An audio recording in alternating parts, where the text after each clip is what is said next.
right. Welcome out, everybody.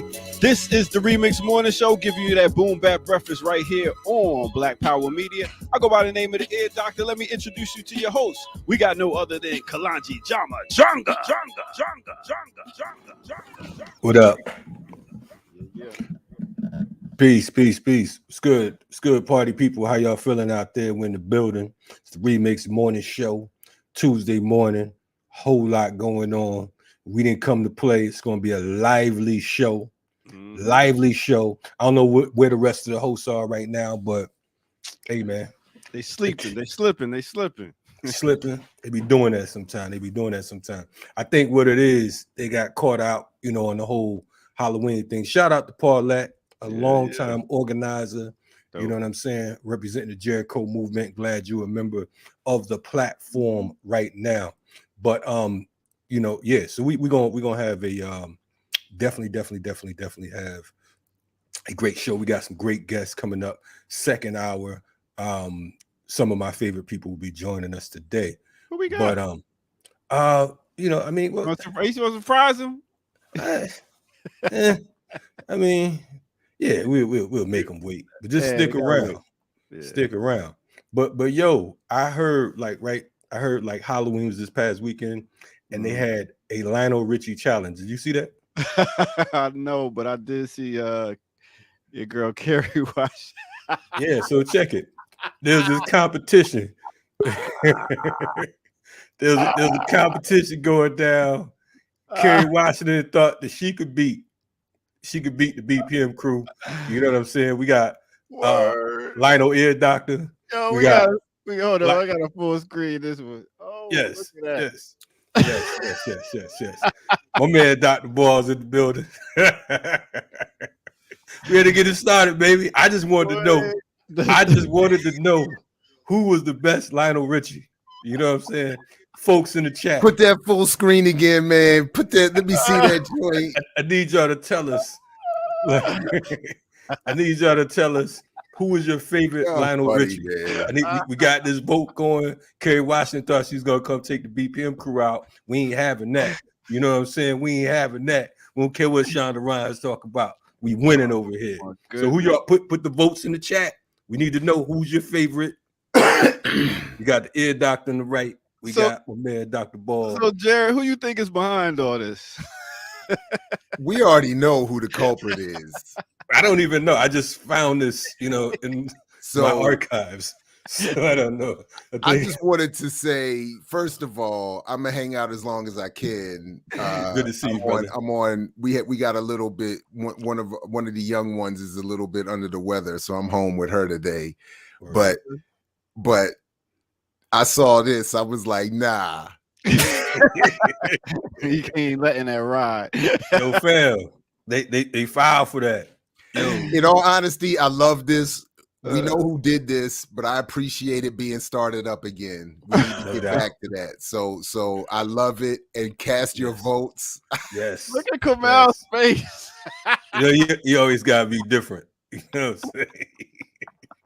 Yo, that pose from the 70s and 80s right there, that side pose, that was it. Yo, get your votes in. Who winning this joint right here? You know what I mean? We need to know. But anyway, we definitely appreciate you all checking us out. We had to start this morning off a little different because we got bad news. You know what I'm saying? By now, if you don't know, Migos rapper Takeoff was shot and killed in Houston, Texas, around 2:30 a.m. In a bowling alley, shooting dice with his folks, and they were some. He's a good kid. Yeah, you know what I'm saying. Another Georgia rapper, young, and we hate to see these things happen. So we're gonna talk about some of these because being a hip hop artist these days or rapper is kind of like being a trapper. Man. You know what I'm saying? It's off the chain right now. I just was watching before the show started. Literally, it's the last video I was watching this morning. Queen's Flip, some of you may know, was doing a commentary on it, and I won't pretend to know much about the group or the brother, but I mean, he was just talking about, he said he was the quiet dude, always with the smile. And then he was talking about some of this dice game culture that obviously is been around for a long time.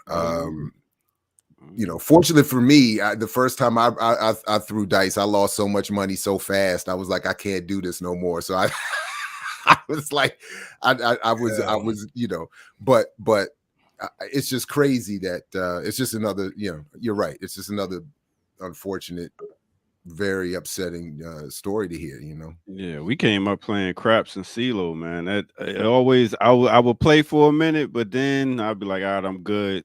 I lost my money real quick because you always know it ain't gonna end up good usually at the end of the dice game. The very last crap game I had ended up in some.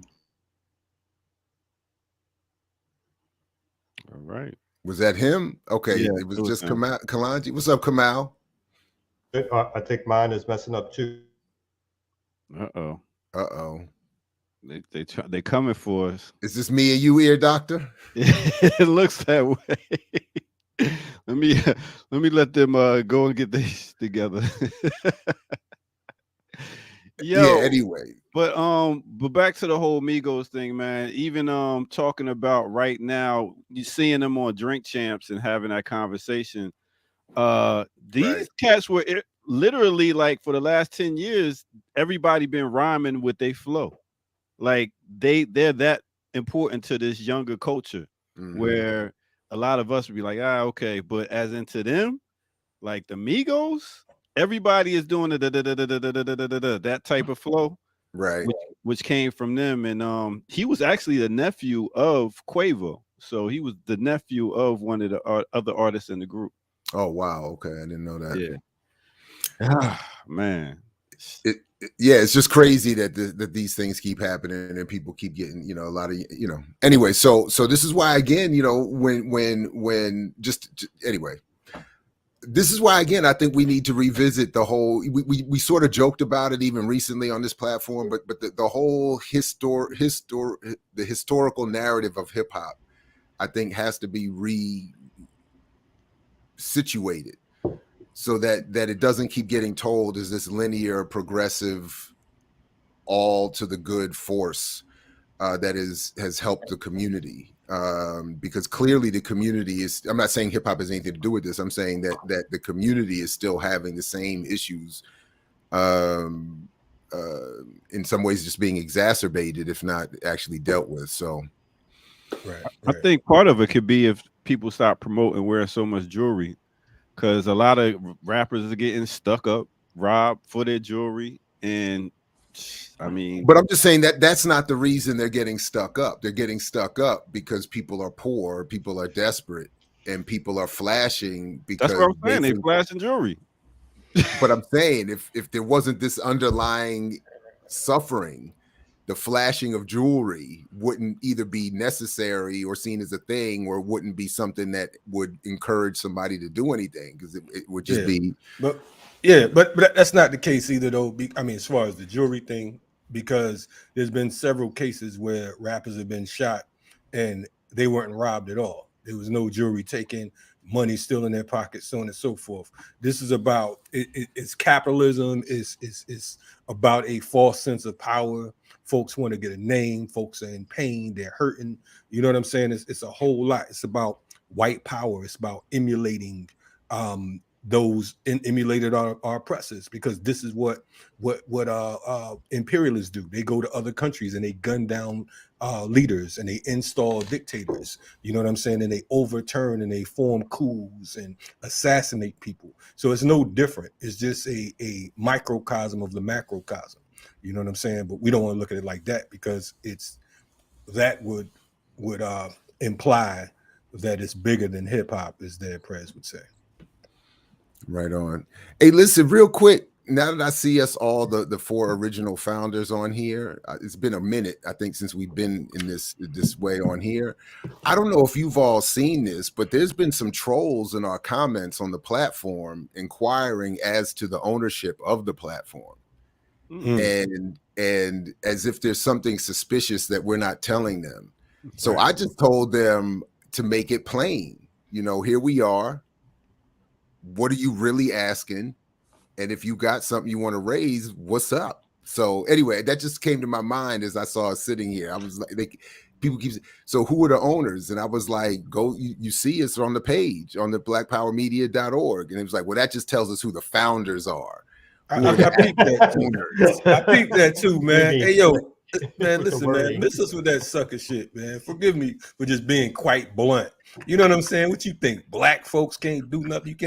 You think black power is ran by white folks? We don't do that around here. What's wrong with y'all, man? It's the wrong black network. This ain't BT. This ain't what's the other black news network, whatever the hell it is. It ain't none of that. What you see is what you get. The founders of Black Power Media on the screen, like Dr. Jared Ball just said, and that's that. So find something else to have a problem with. Kanye really owns it, just to let y'all know. Yeah, probably. Yeah, put some money in it. Actually, Lionel Richie owns it. All right. Damn. We're dancing on the ceiling. It's really going. True. That's right. Word. Anyway, what's popping, y'all? How y'all feeling today? It's good to see everybody. Shout out to the remixers as well. Yes, definitely shout out to the remixers. I remember we had 20.3. I was like, I saw you tweet this, Jad. I know I'm jumping in late. So was that really P. Diddy dressed up like the Joker? Yeah. That's did what y'all see him beefing? Yeah. When he ran up on dude. Yeah. No, I saw. Well, I didn't see that. I saw it, and I just kept, with the I just was like, okay, that's some kind of joke. Never mind. You know what I mean? But it was just like it stuck in my head when y'all kept. There was like, another photo spread that I saw before that showed him getting done up for whatever party. So I thought it was real enough, but and then my point is he's been playing that villain role for so long anyway. Yeah, he didn't need to make up. He dressed up as the Joker, ran into one of the actors from one of the Power series, and the Power series actor didn't know him, and then he was like, "Yo, you a sucker," blah blah blah. I use that word, but and then he was like, "Oh, you don't know who I am." So then he finally found out he was Diddy, and was like, "Oh, okay." Oh, he didn't go like, "Oh, but you still a sucker." That's how you know it wasn't me. I'm like, "Oh, you Diddy." My bad. That's for the locks. That's for the locks. No doubt. Make them dress like that. What's wrong with y'all? Anyway. I did go back and see that video recently. It was like, that's Jadakiss in shiny suit. I was like, wow. Yo, if they didn't evolve to who they are right now, that would have been bad. You know what I'm saying? But their skills carried them though. So shout out. But I'm also glad you're all here because I've been paying attention to the Math Hoffa platform and all the stuff that's been going on there, the claims of money. Speaking of Diddy, that Diddy and Revolt TV came in and offered them a whole bunch of money, and then people are saying Math cut people loose or didn't want to pay people, and then he's got his version, which I probably actually believe that they were up to something. I don't know what I believe, but the point is that Diddy is somehow still involved. And that even with these new platforms, here come people with the bag. And I just wanted to say, since all the founders are on screen, if somebody comes with the bag, I'm out. So I'm just letting you know. I thought y'all was already out. I thought I was the last one left. I thought y'all just hanging around to make it look good. You know what I'm saying? We just need a few more subscribers. There's a few more subscribers. It's a wrap. Everybody's cutting their deals in the background. But seriously, and then Math Hoffa did a thing where I saw apparently he's interviewing Joe Budden, who apparently, he just went through his version of that like a year or so ago. And it's the same thing. Like all this new media space, you get enough audience, here come the ads, here come the and then they start, and they're spending hundreds of thousands of dollars on equipment apparently, and getting studio spaces, and they got promotion team, they got all these it's like becoming a whole big thing. And just like back in the day, it's the same. Everybody's running to present themselves in a way that's going to get that bag, and it's can't wait for CNN to give me a call. Like, what? Regular host. You got you. MTV rap. Not that anti-Israel shit. Listen, man. When you see Kamau up there talking about how both sides have to stop being violent.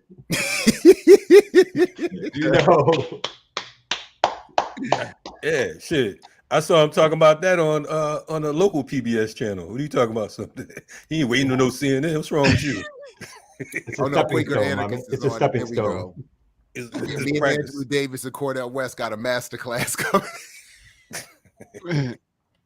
Oh man, I'm not even gonna comment on that, man. Y'all should stop it. Anyway, welcome to I the got Remix hustled Morning by Show. that for my daughter, by the way. You got hustled by what? The master paid The class? for it? master class thing. They had a deal a couple years ago. I think right when the pandemic started, they cut some sort of deal for a membership.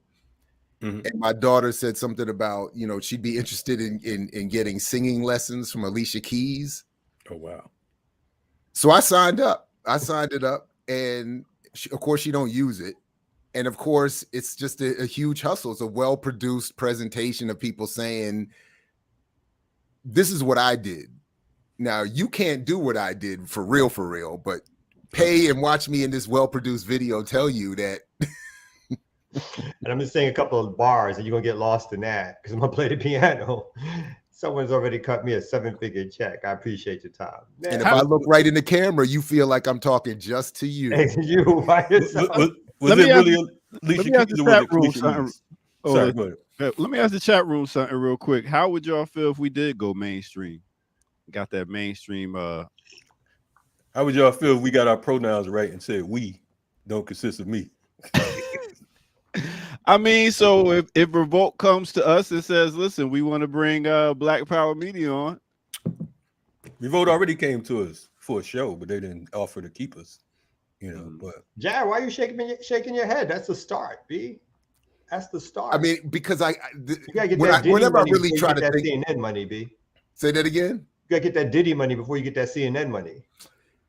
It's just that when I really think about how that would play out, if I really try to think about it in terms of like a real scenario, it doesn't work. Like I can't. How would they do that? Right. They clearly wouldn't want this, and we would have to change up. They do it all the time. They do it. They'd clean our asses up. They put some scripts in front of us.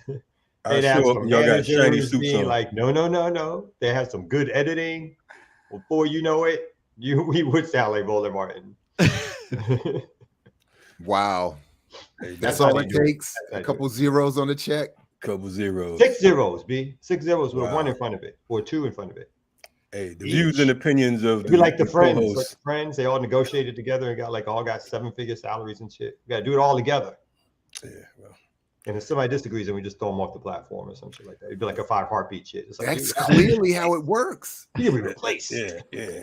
Well, get the throwing because I ain't. It does seem like every time somebody gets a contract, members of their crew get replaced. Yeah. So it's like, where my money at? And they're like, well, hey, next round. Math Hoffa. And then Math's version is very interesting. I mean, I have no way of knowing what is real, but his version is very interesting, including basically he claims they extorted him. Like the videographer said, if you want your video, if you want your equipment, if you want what I've recorded, you got to pay, he said 6 figures. He said you got to come up with $100,000. Yeah, Kalanji and I got an announcement. We're gonna come to that. Stay tuned, everybody. Y'all want to take a quick break and get back, or what y'all want to do now? Oh, I lost track of the time. I was just rapping. Okay. Hey, we just freestyling today. It ain't too often we get all of us on the screen, so This is an interesting concept. What's that? Something? No, I'm just saying I don't recall the 4 of us without anyone else in probably a while. It's been a minute. That's why I was saying it even when we planned it out, it doesn't happen. So that part. But I do have 2 guests later on today, or 3 rather. No, right on. Very good. Let's go ahead and take a break, and then we get back to some news and get back to our guests right here on the Remix Morning Show. Let's get it. What's good, everybody? Wrong one.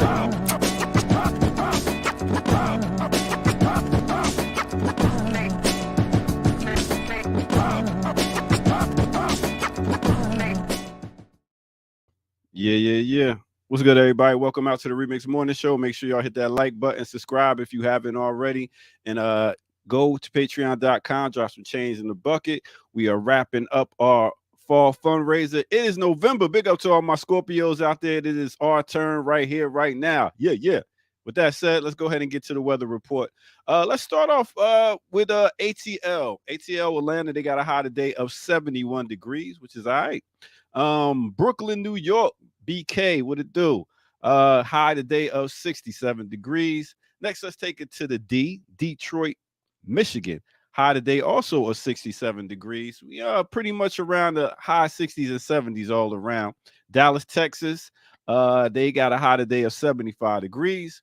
Next, let's take it to Los Angeles, California. Yay, 69 degrees. And now let's take it to them called Kingston, Jamaica. They have a high today of 86 degrees. Yes, boy. All right. So other than that, like we said earlier, we talked about no other than you know how I do, which ain't cool, which is really not cool. Tired of seeing our brothers get shot. We talked about Takeoff, also known as Karishnik Kari Ball. He was a rapper with the Migos group. He was, as I said before, the nephew of Quavo, one of the other artists in the group. They came out back in 2013 and banged him in the head with the song Versace. Drake jumped on that song and made it a very big hit. After that, they came out with a number of songs and a number of albums. Takeoff also did have one studio album he did by himself. Tragic thing will happen. Like I said, he was part of the group Migos. So blessings up and prayers to him, his family, and everybody else within that camp, QC and everybody. All right, with that said, let's go ahead and take it back to our host right here on the Remix Morning Show.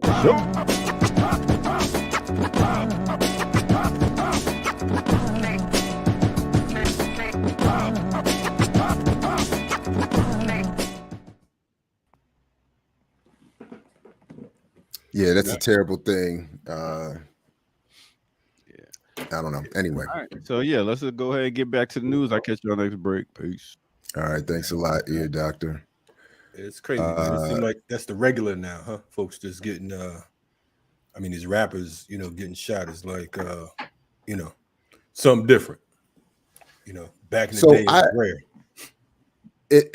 rare. What's up, Jackie? Right on. And I hope everybody gets to check out the members only we just did with Jackie and Ear Doctor talk about the House of Dragons joint. Check that out. Pretty funny. Yeah. I definitely check it out. Anyway, so appreciate you, Jackie, and get well soon.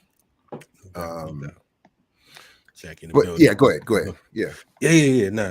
I was gonna say the same thing you said. Get well, Jackie in the building, playing hooky up in the chat. You know what I'm saying? Knock it off, Jackie. We ain't got time for all that. You know what I'm saying? We expect to see you up in here. And I thought Jackie was saying this is supposed to be another gathering. She's supposed to be hosting another get together. That's what she said at some point. Okay. I don't know if my timeline is correct, but I was looking forward to that. You want to eat? I'm planning on it. I'm assuming there's going to be some vegan dish over there somewhere. Okay. Otherwise, she coming to Atlanta to cook. Is that what you said? I didn't understand it to be that way. I thought I was just going to have to ride down the street to DC, and at most I maybe had to bring a bag of chips or something. But it's definitely the blackness in you. I'm showing up. Pipple. The ones on set. That's what I do too. I would show up. I show up at something at the last second. You go to the corner store. Yep. Grab some Cokes for the rum and Cokes, and you feel like I done my part, B. I did my part. Where's the buffet? Where's the spread? Be happy I showed up to this shit. Speaking of yay, I brought my 40. Where the drinks at? Somebody help us. Somebody please slap the map. Yes. Hey, right on.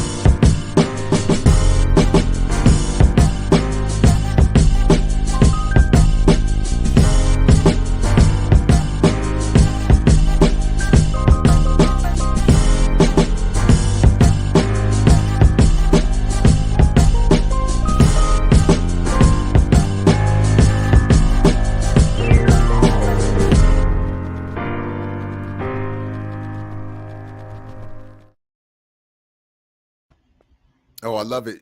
Yeah, Jackie made it plain. I love it. Word up. Very easily done. That's right. That's right. She said, keep your little 2 liters of Coke, your cans of Coke, your Diet Coke, bag of chips. Say that shit until I show up, dude. Yeah. Till I show up. And I'm getting in. Man. Oh, I'm fine with that. I'm fine. I will bring 2 bottles of Uncle Nearest. I have no problem with that. Let's go. Showing up empty-handed and that still gets in. You know what I'm saying? Okay. Here we go. There's Brooklyn. There's always somebody. It's always one.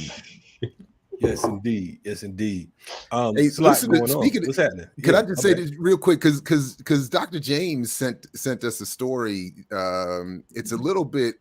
It's from last month. Now that we're in November, but speaking of trifling, I just saw. I was like, this is particularly trifling. Speaking of co-optation, I had missed this story. Did we cover this? Did anybody see this? That the CIA is co-opting Harriet Tubman to boost its efforts to recruit spies. This is from the World Socialist website.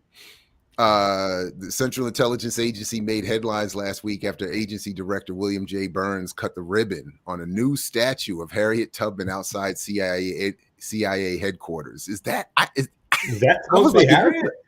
I was like, is this the Onion? You said Harriet Tubman. Man, that look like Benedict Arnold. What type of shit is that? Like Paul Revere or some shit. There ain't no Harriet. And that's outside CIA headquarters. Yeah, the unveiling of the statue is a focal point of a broader CIA campaign around Tubman's legacy, a special tribute on the CIA website titled Honoring Harriet Tubman, a Symbol of Freedom and an Intelligence Pioneer. Attempts to rebrand Tubman as a 19th century version of a CIA spy.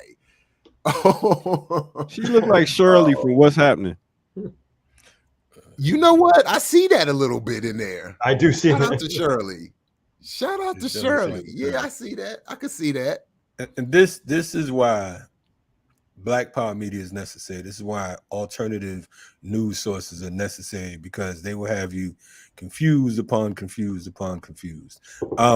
Matter of fact, folks in the chat, one of the things that I want to do with BPM is put out a list of alternate sites that you should check out. So if you have any, let us know what channels you check out, what news programs you check out, because we need to build this, because we really, this is outrageous. The fact that I don't even want to say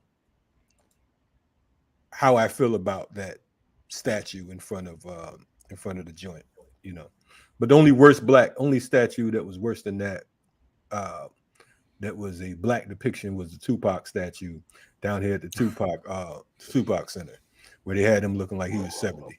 You know what I'm saying? But otherwise, man, that's real bogus right there. Wait a minute, could you read? There's a point of it about under it that was like how they have her dressed in particular in military garb. Hold on a second. Yeah, let me pull that back. So apparently that wasn't an accident. How they had her dressed.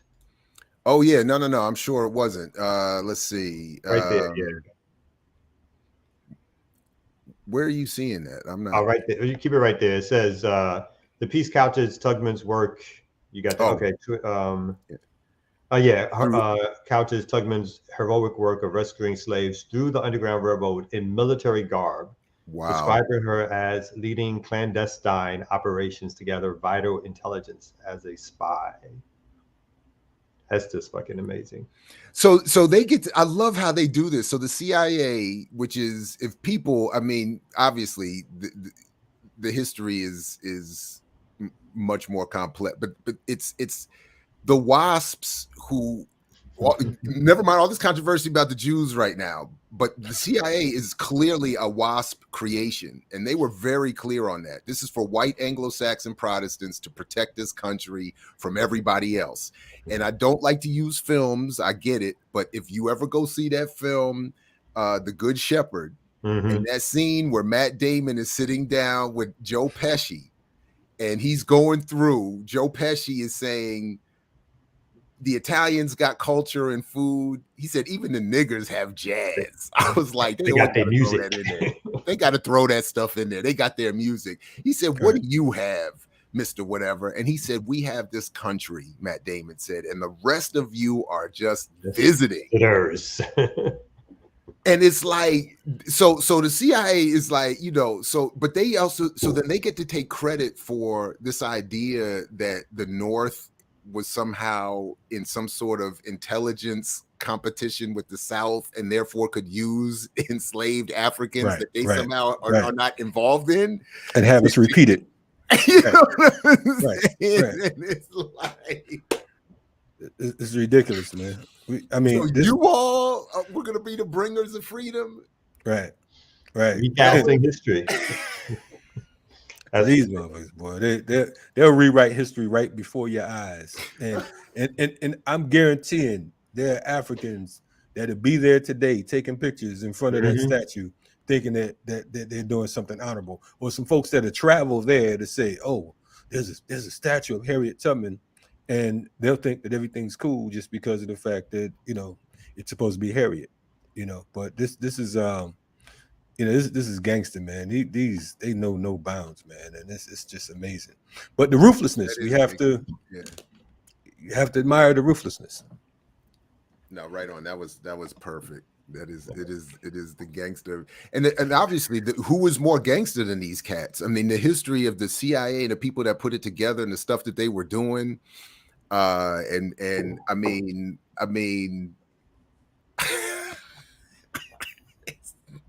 well, I got somebody who's more gangster right now.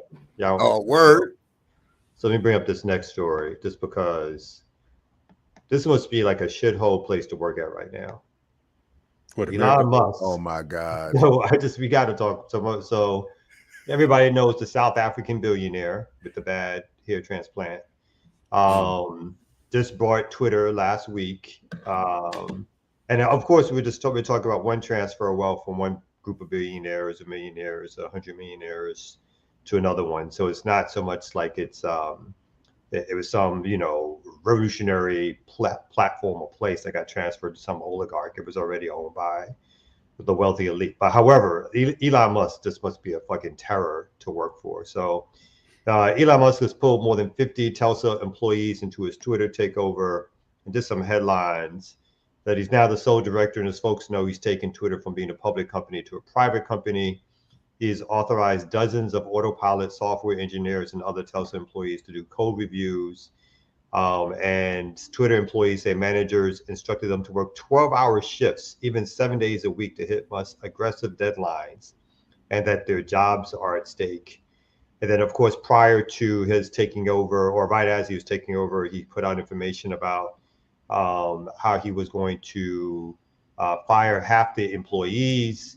So I just wanted to bring that up a little bit. So he paid $44 billion for the acquisition, and Twitter just does not make that much money or whatever like that.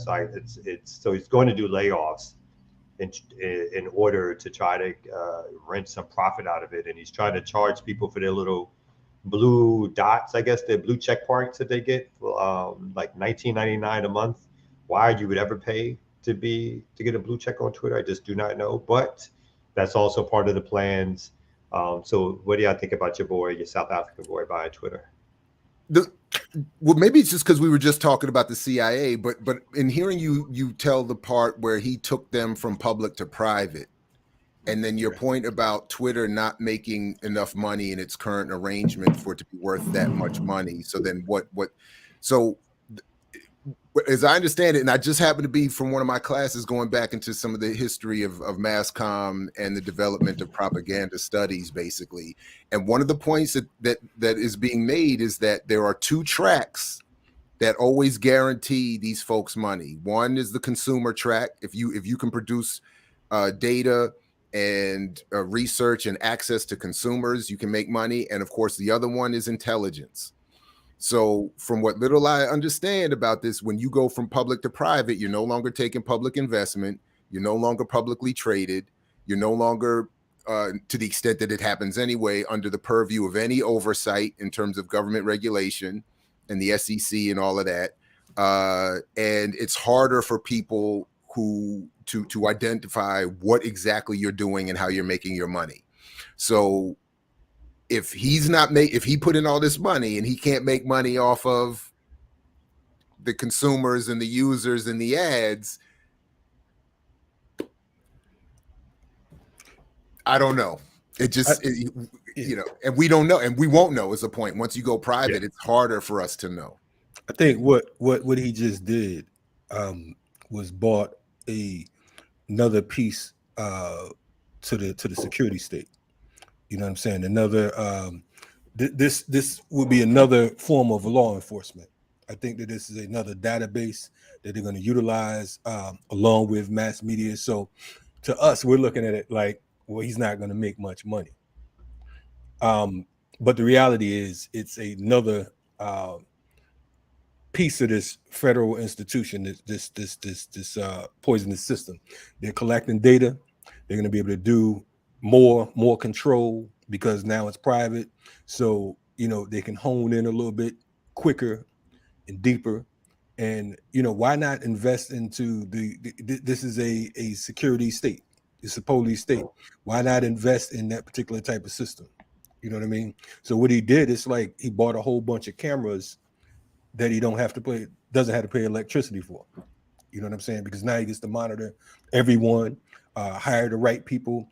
I can only imagine how many agencies work within the whole Twitter world. You know what I'm saying? I can only imagine how many of these quote unquote employees. I mean, I'm willing to bet that over the next 10 years, we'll find that, you know, again, this is just another agency. And we were willingly writing our own files, you know, creating our own docs. So when you submit a FOIA request, they're just going to send you back your Twitter timeline? There you go, baby. You got it. You know what I'm saying? So, you know, social media, here you are. It's a do-it-yourself Fed file. That's like, you know, I mean, because if we think about it, all of this shit is like we're posting pictures, we're posting where we at, what we doing, what our thoughts are, so on and so forth. I mean, this is the greatest do-it-yourself Fed file in the history of man. You know what I'm saying? You talking about surveillance, bam, let them do the work, and we'll just sit back and collect. That's why you can't erase the shit. You know what I mean? So it's another monitoring system. And that you said that was the picture you showed was him with his mother. Is that what it said? Halloween with my mom. Is that what it said? Yeah, that was with his mom. I just thought that was hilarious. The costumes. And I couldn't tell who was who. You know, I mean, and then what I still find funny and also disturbing is that I do watch a lot of the videos on YouTube that talk about his career and his, you know, from his critics, and he is like a perfect fraud, from the whole South African thing to the whole, I mean, to attaching himself to everything while doing nothing. And then when people go through his decades now, or I don't know, not decades, but many years of predictions and promises, and how none of them come true, and how many of them are not even scientifically possible, apparently. It's, you know, I don't know. But I just think it's perfect. And that he would be someone in this world that would rise to this level of prominence, because failing upwards is that's what imperialism does, man. I mean, it's just like, you know, anyway. And the only reason he's as rich, I mean, there's several reasons, of course, but one is government largesse, right? So these space programs, which are privatized, which allows, like you said, there's always going to be a connection between the state, spy authorities, and launching satellites, and the resources he'll get from the government. He gets from government agencies to even build that shit. So that's not all based on private enterprise or something. He got all that money. He's got huge government contracts all around the world to do this kind of stuff. And again, he tells Tesla, it's all about the branding, right? It's less the fact that people want to drive a car made by Elon Musk at this stage talks about, you know, goes into that whole world of advertising and propaganda, because it has nothing to do really with the product, except that you want to drive some car with a big T on it. And so that's, you know, that's the success, right? The success is the branding and the government contracts and coming from a rich family. And this dude has rode it, you know, to the point where he is, I think, at least at this stage, I think he goes back and forth with Bezos as the richest person on the planet, worth literally, and maybe at this stage, hundreds of billions of dollars, which is outrageous to even think about. 250 billion plus. It's outrageous to think about that. They're nation states that don't have gross domestic product or budgets half that size, but one individual is in control of that much resources as people are literally starving. And don't be surprised. Yeah, don't be surprised if he runs for office. Literally, I mean, really don't have to because he can buy the office. Yeah, he's having too much fun. Right. Telling those who run for office what to do. That would be a demotion. Even what you said. Yeah, really. The whole satellite situation. You know what I'm saying? You're talking about satellites. You're talking about Twitter. All of this shit has to do with surveillance, and it's just it's amazing because, you know, I mean, we're living in a real virtual reality. You know what I'm saying? Where they're writing the script right before our eyes, and we have no choice but to just, you know, get in the groove or totally reject it and go into hiding. This is wild, you know. But welcome to I was gonna say to America. Welcome to imperialism. But anyway. The only thing, just as a small bit of relief, if anybody owns a Tesla or wants one or enjoys them or whatever, you know, if it makes you feel better, he had nothing to do with building it, right, or designing it or creating it. He just so it's not like you're driving an Elon Musk creation. You're just driving something he stole from someone else. I mean, if that makes you feel any better, I'm just saying. I mean, but I mean, he's in the tradition of white folks. You know what I'm saying? He's a South African.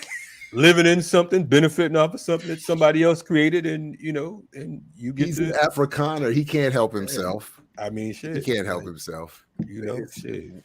It's not his fault. Discovered America. You know, shit. Keep it moving. But anyway, what else this? You got going today?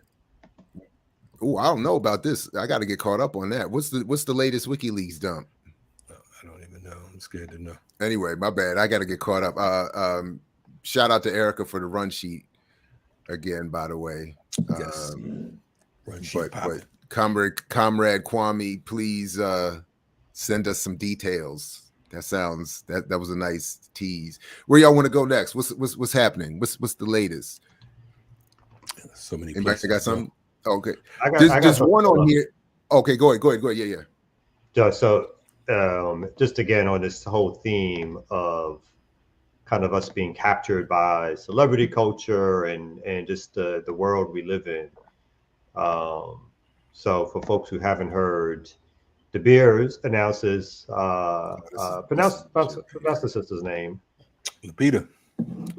No, her last name. Nyong'o. That's how I say. I say Nyong'o. I hope Lupita Nyong'o. Thank you, ear doctor. Thank you, sir. I knew I could count on you. When ear doctor got to correct your pronunciation. Well, he had to correct it. He had to pronounce it. Say the opposite of that. In the first place. Yeah. He got her though, right? Ambassador. So all that to say is that De Beers has announced her as first global ambassador.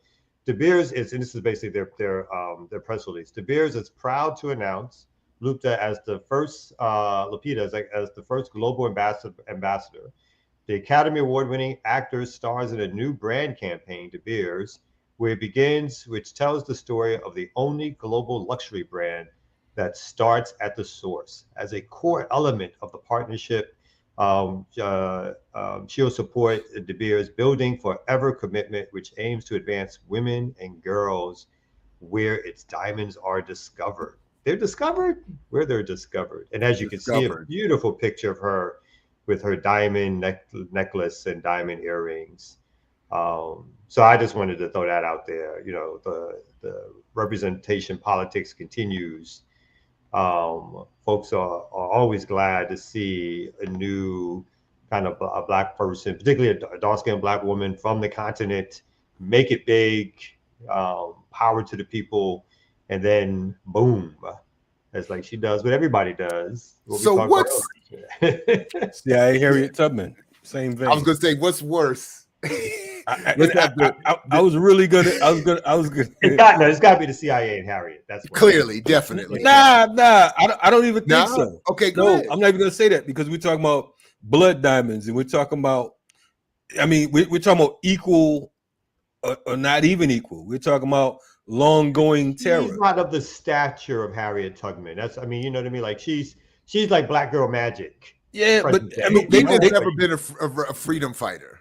No doubt, but they also people treat her as such sometimes, and they just use Beyonce for the same thing with the whole Blood Diamond thing. So I think that they have two different branding campaigns, right?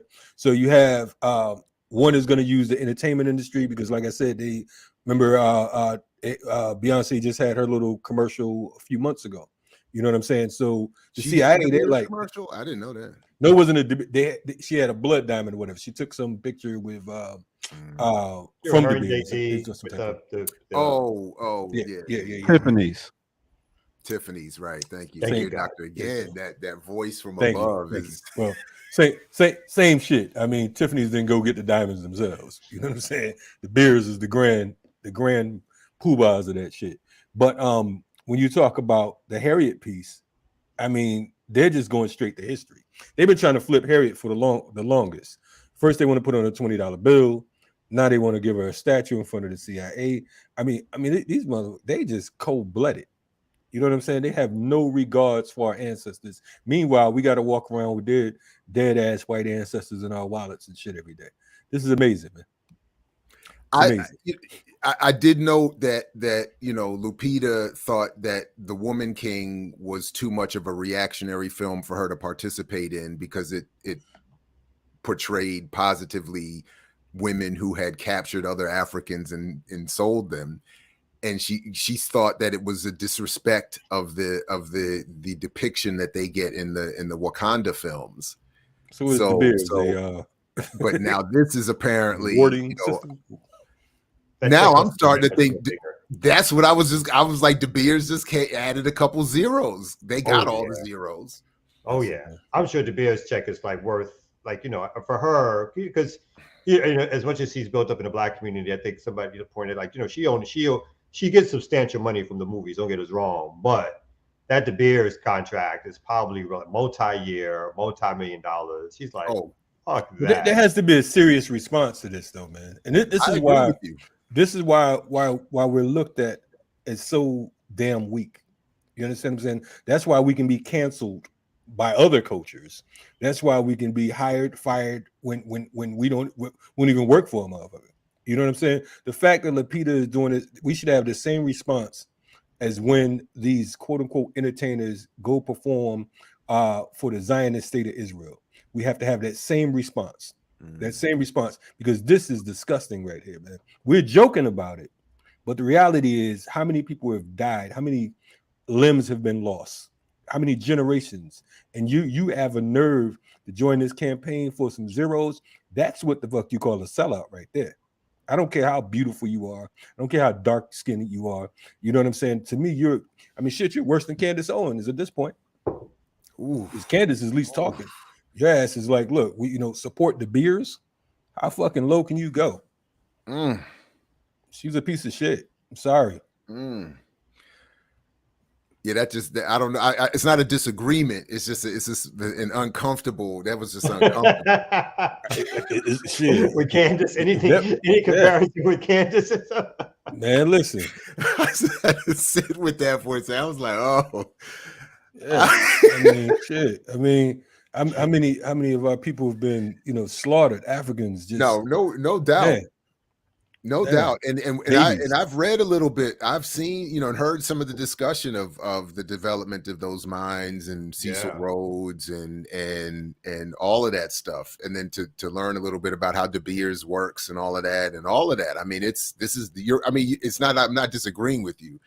This is a horrific act. And I like that comparison to breaking the the Zionist line or whatever and performing in Israel, or back in the day performing in South Africa. Like, I think there does need to be some sort of, we get it. You're going to do ads. We know you're going to sell a car or two and maybe a tennis shoe, but this listen, you talking about boycotting any film that she's in, and she had to know. You know what I mean? Like, she's not like she could not. It's like there's no way. Come on, man. I'd have known. Man, listen. Somewhat of the history and so forth and so on. So this was a conscious decision because the numbers were thrown in front of her, and basically it was like, fuck that. But I guess she figured no one would say anything, because that's how we get down around here. You know what I'm saying? There's enough other distractions. We'd be more concerned about what a rapper said than we would, what someone actually does. Or she calculated that whoever said this, whatever, wasn't worth.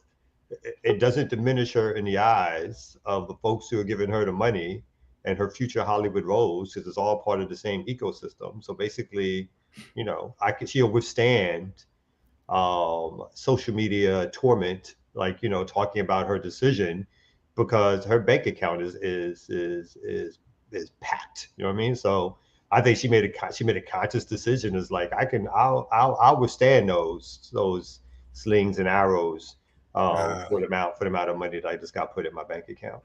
See, but that's our problem, man. We get caught up in the it's the same with the whole NFL boycott shit. You know what I'm saying? What Jay-Z said in this skit, any promise and call Jay-Z. And that's what they did. You know what I'm saying? They called Jay-Z, they called Beyonce, and right. Cats forgot about kneeling. Dr. Dre and Snoop gonna be performing, or such and such gonna be performing. Right. It's like this is. I mean, we're looking real silly these days, man. You know what I'm saying? It's also really silly. Even in the response that I know we always hear, the sister's got to work, the sister's got to eat. It's not like she was in a situation where if she didn't take this gig, she was going to be in the street. Right. As if that would be an excuse, but it's even then. It's not like this was the thing that's saving her from destitution. This was, again, I think both of you made the point. This is a conscious choice that she's making, and to say I don't care about the politics and I don't care. Right. There's just too many zeros on this. Yeah, exactly, but that's we're not telling people how to live their lives, what to do, so on and so forth. But we can make efforts, and we don't have to support shit like this. You know what I'm saying? So it's not a situation where we're forced to support what it is she's doing because she's Lupita. I don't give a damn who she is. I mean, okay, it was my mother. You doing some shit like that. I still think it's funny when I went with, almost 20 years ago with my mother and my almost sister-in-law at the time to get my then fiance's wedding ring, right? And I'll never forget my sister-in-law. She's great. She's no disrespect. This is no shade at all. But my sister-in-law's face when I told the woman behind the counter, I want a ring with the least amount of gold and diamonds in it. I want like the face. And the woman looked at my sister-in-law like, is this for you? And she was like, oh no. They've been studies. They've been studies of like it. The one that stands out to me is the one in Japan, where at one point, no one thought about getting an engagement ring or a diamond ring. Nobody did, as a way of showing love or an expression of let's get married. And it wasn't until the ad campaigns from the diamond industry, from De Beers in particular, that led to going from close to like less than 10% or 4 or 5% to literally over 90%, where it's now part of the culture there also to think of diamonds as the way of expressing a certain kind of love or foreverness or whatever you want to call it. They even took my name, Kamal. Say it again. They even took my name. It can only be Jared, and put it in a jingle. Put it in a jingle. You know what I'm saying? They took my name between them and that Subway dude and Kushner. My name been getting dragged. Yeah, I don't even understand why you would even help us. Let's just call you Jay from now on. Let's just call you Jay. Thank you. That's why I'm gonna call you Lionel. But anyway. It's not redeemable. That name ain't redeemable now. It really isn't. I gotta let it go. It's a wrap. It's a wrap. No doubt. Hey, speaking of raps, I know we got the ear doctor coming up. You got guests in the second hour. I'm gonna step out. I'll be back tomorrow morning. So it's always good to catch up with everybody. Peace to the remixers and the Remix Morning Show, and to my comrades here. I appreciate you. Stay Jared. All right, so let's go ahead and get to this next break right here on Black Power Media, the Remix Morning Show.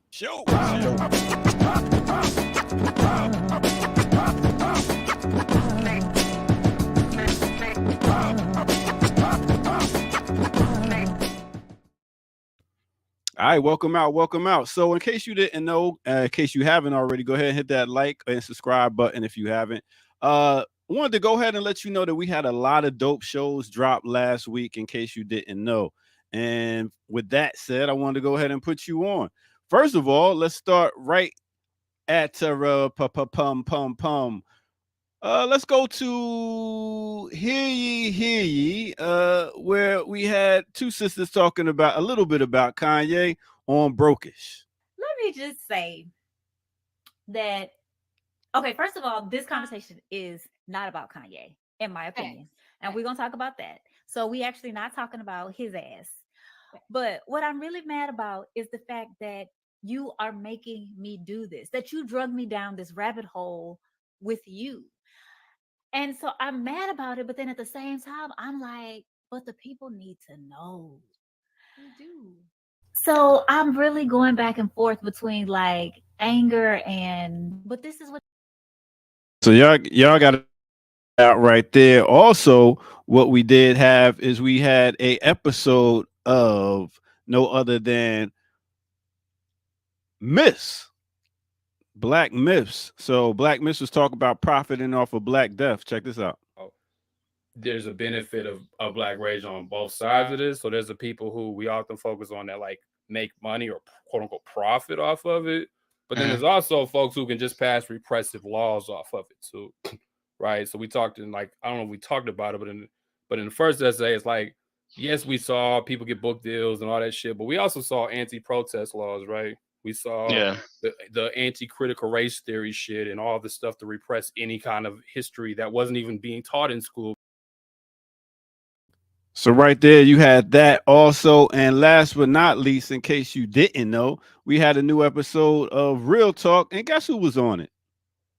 No other than your boy. Black liberation. Will it talk about Black liberation? Black unity. We'll talk about struggle. See, that's the thing. To a lot of people, liberation is getting money. So if you want to get liberated, now let's think about it. A lot of people look at liberation as getting money. So you can get money, you can get out of your condition, and then you can do stuff you want to do. So that's right. So we had a bunch of new shows. Make sure y'all check all those out right here. Black Power Media. Good conversations on different topics. With that said, let's go ahead and get back to the Remix Morning host right here on Black Power Media, the Remix Morning Show.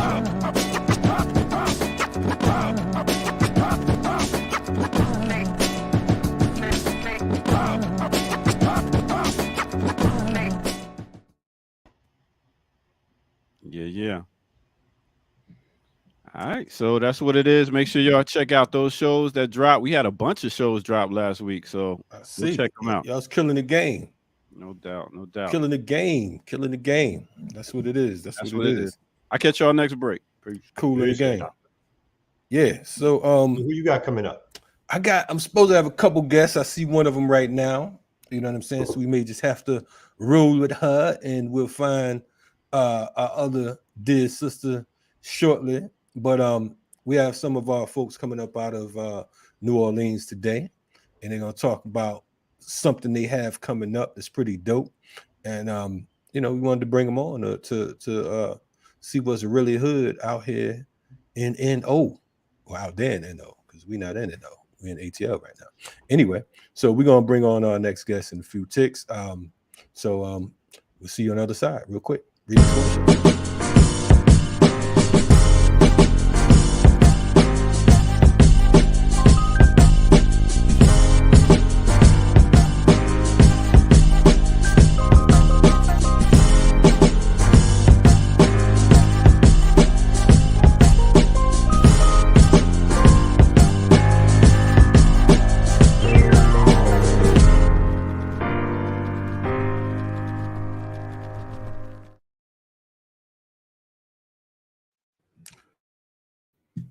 Saturday, good people. Remix Morning Show. We're in the building.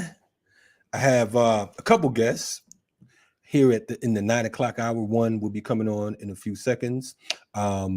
She's out of New Orleans. She is co-founder of Breath is Life, senior director of international climate and policy campaign at Sierra Club. She's a 20+ year career, has a 20+ year career beginning in the Gulf South, working in air quality and public health. And she's seen all types of different climate crises and cancer epidemics unfolding. And she's going to talk to us about an event they have coming on and also just who she is. Peace. What's going on, Sherelle? Good morning. How you doing? Peace. Man, I'm cool in the gang, man. Trying to be as cool as you and our other guest who's playing hooky right now. Yeah. Hopefully she'll be right on. I'm sure. We'll find it. We know that sometimes, you know, those hours get confused and whatnot. And since I know her husband, we're blaming on him. Anyway, there we go. welcome to the Trent's show. Fault. Yes, blame it on Trent. Yes. So, you know, it's a lot going on. You're in New Orleans right now, correct? Yes. Okay. Before we go to what's going on this weekend, tell us about your career, because you seem to be real heavy on environment and climate control and health. Yeah. So can you kind of give us some background on that? Yeah, so I'm an environmentalist, trained as a atmospheric chemist. I've been working on public health and the environment for 20+ years, like you said. And started in Louisiana, but I've worked in all over the place, all over the Gulf South, and then also Portland, Oregon, DC, other places like that. So yeah, just trying to make sure that, you know, in particular, Black people who are mostly on the front lines of this climate crisis understand what's going on, understand pollution and what it's doing to our bodies and to our minds, and then also how we can rise to this occasion and live through this existential threat.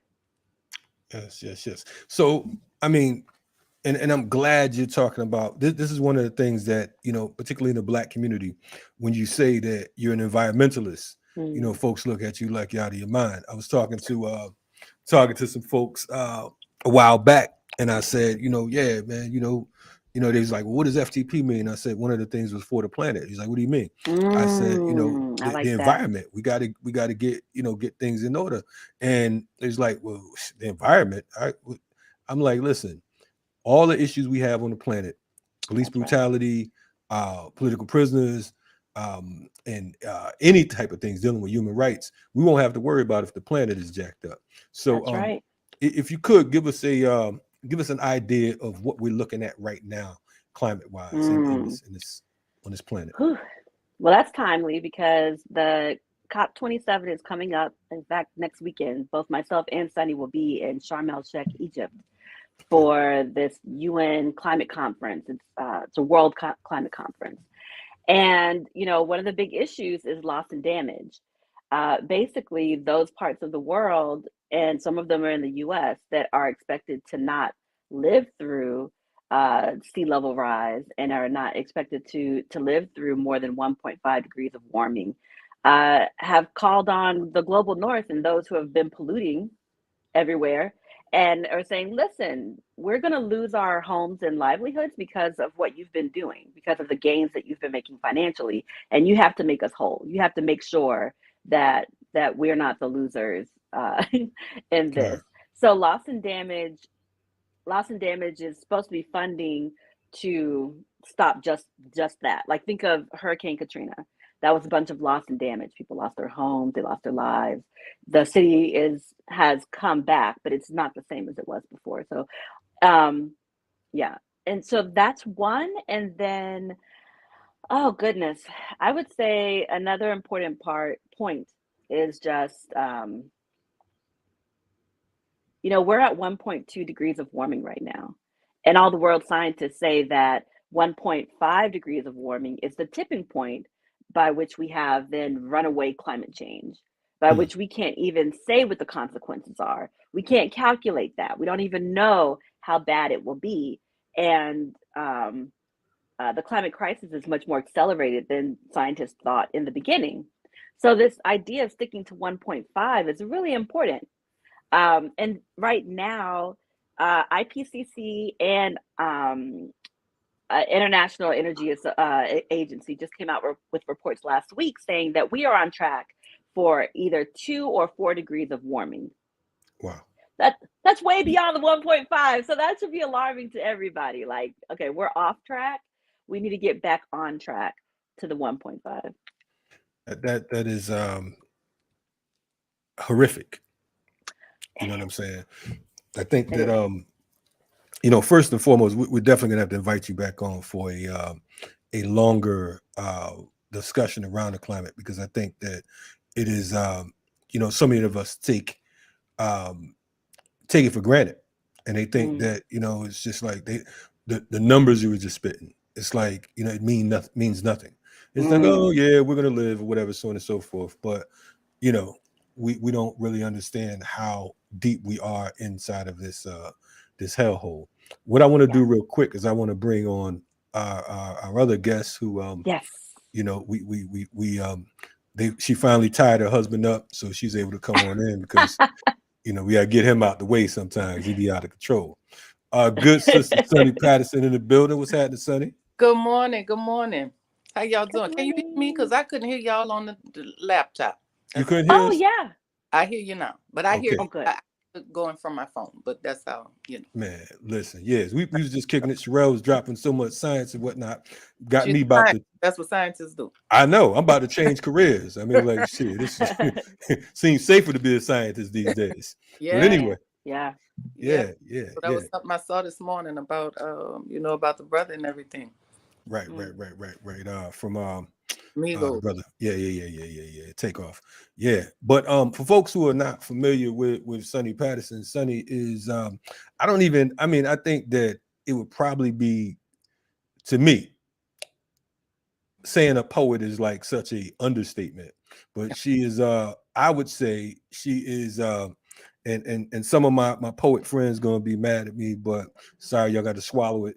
In our generation, she is the poet laureate. She is, to our generation, what Nikki and what the last poets, and Gil and Oscar Brown and Sonya and so many others were to their generation. So she's a great sister of mine. We love her in spite of her choice of husbands. Shout out to my brother Trent. But Sonny's a renowned poet and also a priestess. And she could also fight too. Don't let that smooth voice fool you and get effed up. You know what I'm saying? But yeah, Sonny, welcome. What's good with you? Oh man, everything. Everything. I'm blessed by the best. Like the complaints I had, I could shift them with a thought. So I'm all right. No doubt. We definitely happy to have you on board today. I want to talk about what's going on this weekend, because I think that before I even do that, you have a new book out. I do. And I know, and I've been trying to get my brother Trent. I'm like, Trent, tell Sonny come on the show, whatever. Sonny said, oh yeah, I talk. Trent, he give you the wrong information. You be on the wrong show, but it's okay. Right. Oh, you be on somebody else's show. He on you. Yeah, no snitching. That's the policy. I want you to tell us the title of your new piece and what's it about and how can folks jump on it. Yeah, so it's entitled "We Know This Place."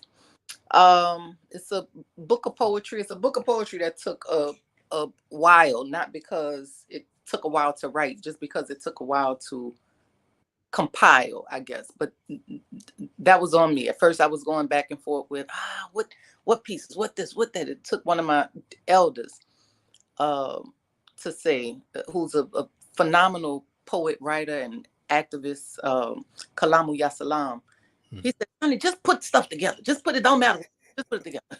So, that was a big thing. So with the press, as far as the University of New Orleans Publishing and Renegade Press with Kalamu Yasalam, it came together. So it's about, there are 3 sections: observation, dedication, love was the section, meditation, meditation, observations, and dedication. So it's kind of separated into those parts, and it goes back into, it really just kind of examines through this aspect of poetry what really is knowing, but then also what really is the place.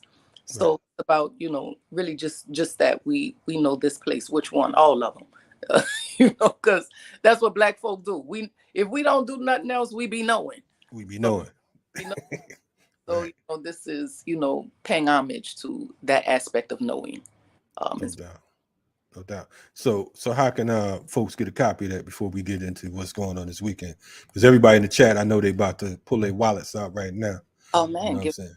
man. Yeah, So right now is on, you can go to the website sunnypatterson.com. It'll bring you there to purchase the book. You can go straight to Amazon to get the book. Whether if you just put in Sunny Patterson, it'll come up. Sunny with an I and a U, SUNNI.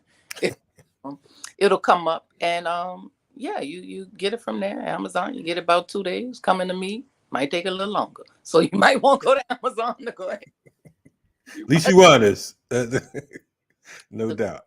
No doubt. So this weekend is gonna be heavy. It's a lot going on. A lot going on. It's gonna be a good weekend. You know, the Algiers Ancestor Festival. And Kalaji, you've been here before and been in the area before. So, you know, this is an aspect of honoring, yes, those, you know, just the all of these mighty enslaved beings who came here to really build and create infrastructure, culture, what we know as not just Algiers, but what we know as New Orleans. So we pay homage to, you know, we're paying homage to all of them. We're paying homage to the Maroon, the ones who did come and still left, right? Paying homage even to those when we come further out. Yes, from the river, we're looking at this aspect because where we end, I think about this often when we get to the levee, right? Because there's a part which would be that Saturday. Friday is the speakers to learn more about the history of Algiers, and performers. Yeah. It you know, comes out Friday night, drummers, food, all of those kind of things. But Saturday, right, is the procession. So that, you know, that piece is something, one, because how New Orleans utilizes its streets is a different thing. So from this aspect of second line and bringing in and merging this aspect of second line, a lot of people don't look at a second line as a procession in that way. But the reality is that anytime we gather and utilize our streets in the way that we do, the biggest part is really that we thinking we just walking, right? But really it is this aspect of conjuring, calling, and stumping up spirits to come and assist us while we are here in this realm.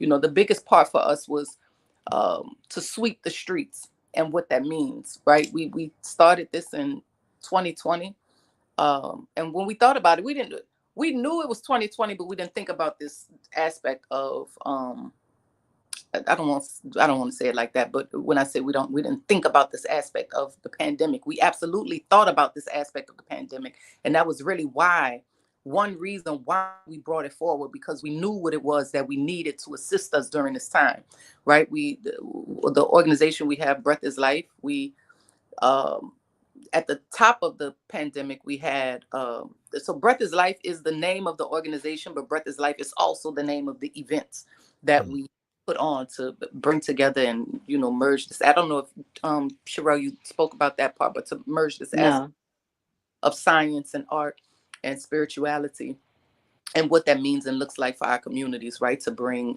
not just awareness, but, you know, some real tangible kind of solutions that we can have, right, while we're in the space. So at the top of 2020, it was myself as artist, it's Sherelle as scientist and atmospheric chemist, it's Shira Blazer, who is Sherelle's sister, who's a rheumatologist and doctor. Then it's Bianca. I can't never get Bianca last name, Lord, but it's Bianca McCants. Bianca McCants. Yeah. It's you know, our therapist and everything. So the main thing for us is to look at this aspect of climate and health, right, from this holistic space. So we started, as far as 2020, out with dealing with COVID and the, you know, coronavirus and everything, from that space, bringing just this aspect, and specifically as it pertains to Black folk and what that looks like for us in our communities.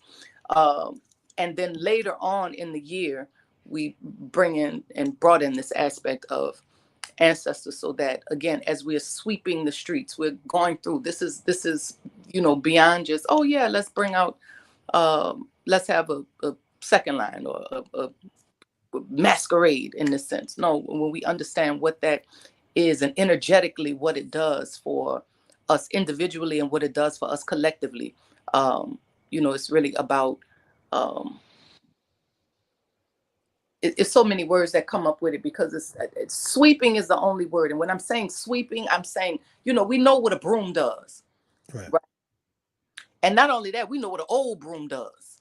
Old broom knows all the corners, right? Old broom knows old broom know how to get in them spots, the cracks. Done it before. Yeah, right. Yeah. So, this is why we do what it is that we do, and why we do it publicly also in that way. And having our health at the top.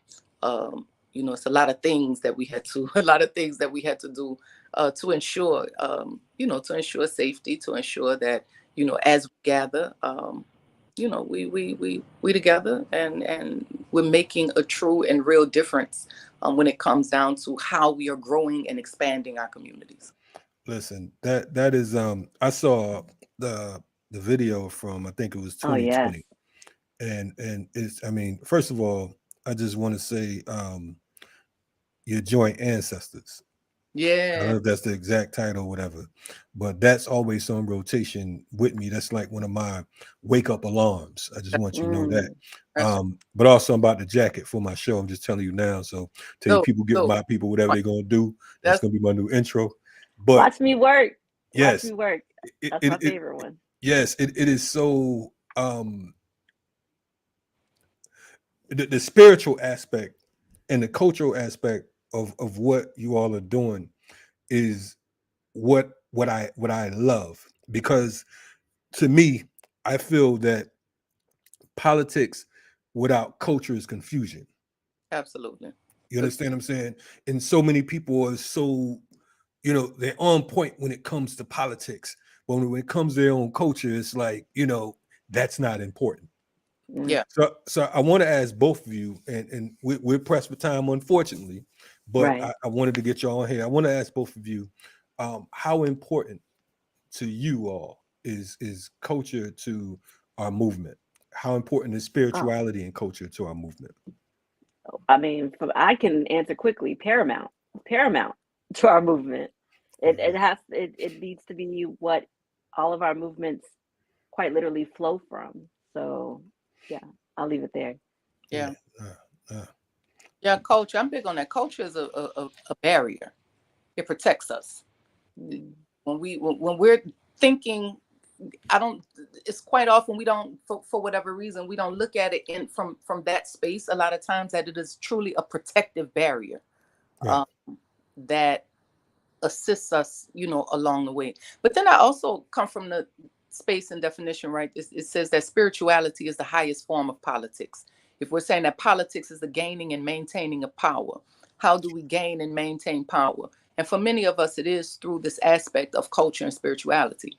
So, when we're moving from that space, and when we're moving from that space genuinely, authentically, strategically, faithfully, victoriously, right? Thinking this way in advance, is things that allow us to, it's a stepping stool. I don't know if it's a stepping stool, it's a trampoline. Absolutely.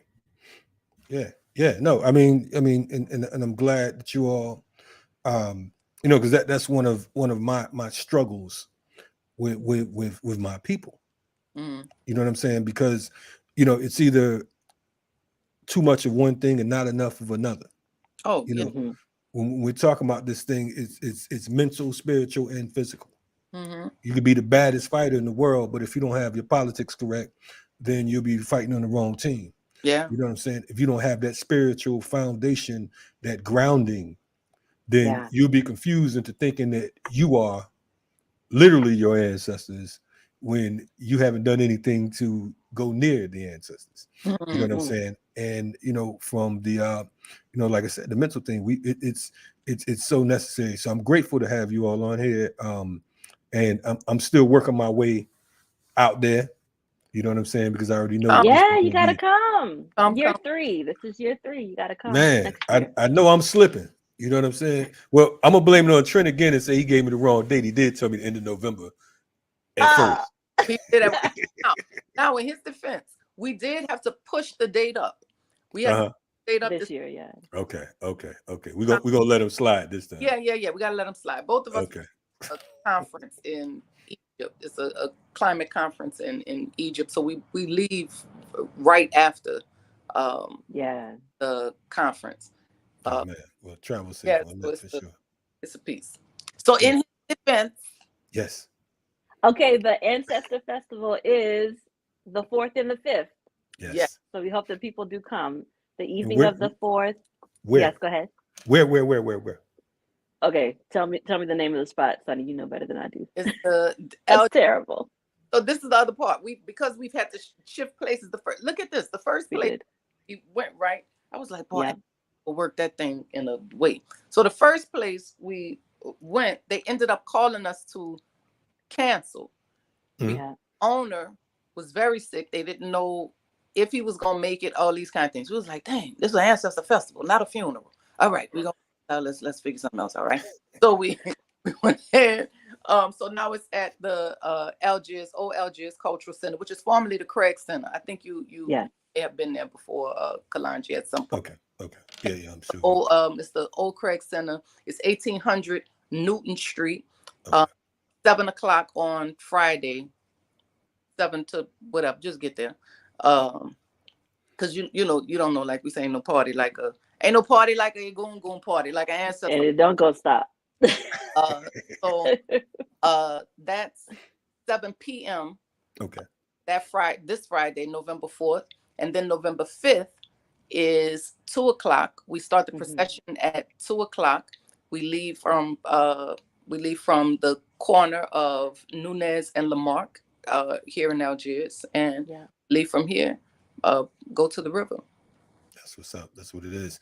We definitely will be pushing it, promoting it, and you know, definitely travel safe to Egypt. That sounds like a wonderful thing. We want to get you all back on, give us a report on that when you all get back on town. Is that a possibility or what?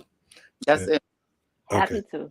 All right. I don't know if I speak to y'all people and whatnot or what, but anyway, definitely appreciate what you all bringing to the table, and you know, may the Creator and the ancestors continue to you know, have you in that path. Thank you. And we'll talk to you in a few ticks. We got my man Bashir background. Sonny said, give you a shout out. You know, so yeah. We're gonna have him on next. But definitely, we appreciate y'all joining us, Remix Morning Show, and we'll be back at you, Sonny Patterson, Terrell Blazer. Till next time. You. Salute. Yes.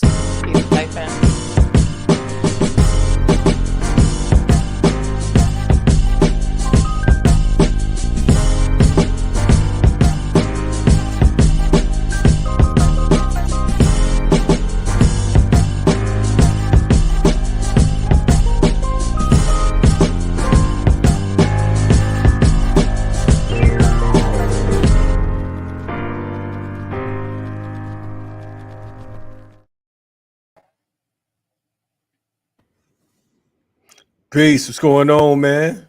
The OG, man. The OG. What's up, man? You what's up, man? I got, ladies and gentlemen, brothers and sisters. We got my brother from another mother. You know what I'm saying? Who was down here in Atlanta with us, and he said, you know what? I'm taking it back to Cleveland to make it even Steven. And he's now one of my favorite, one of the only politicians that I rock with, Councilman Bashir Jones. What's going on, brother? How you doing? Man, listen, man. For those who don't know that you tuned into the show, man, this brother right here, man, the OG Kalonji, man, is somebody who don't just talk about it, man, but who is about it.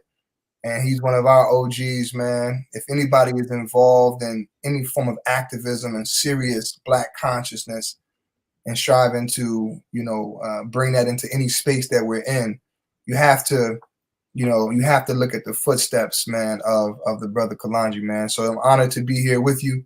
And I thank you, man, for all your service to our community. Continuous service, brother. Hey, bro, man, listen, man, I appreciate you and those words. I do not take lightly. I appreciate it. Seriously, I've been knowing you for quite a while. My brother Bashir, he comes from the same community I come from under Imam Jamil Alameen, formerly H-Rap Brown. You know what I'm saying? And I've been knowing his brother back, going back to his college days. You know what I'm saying? He's been doing phenomenal work. And we just had Sonny on it, on who's like the ambassador of spoken word or poetry. For sure.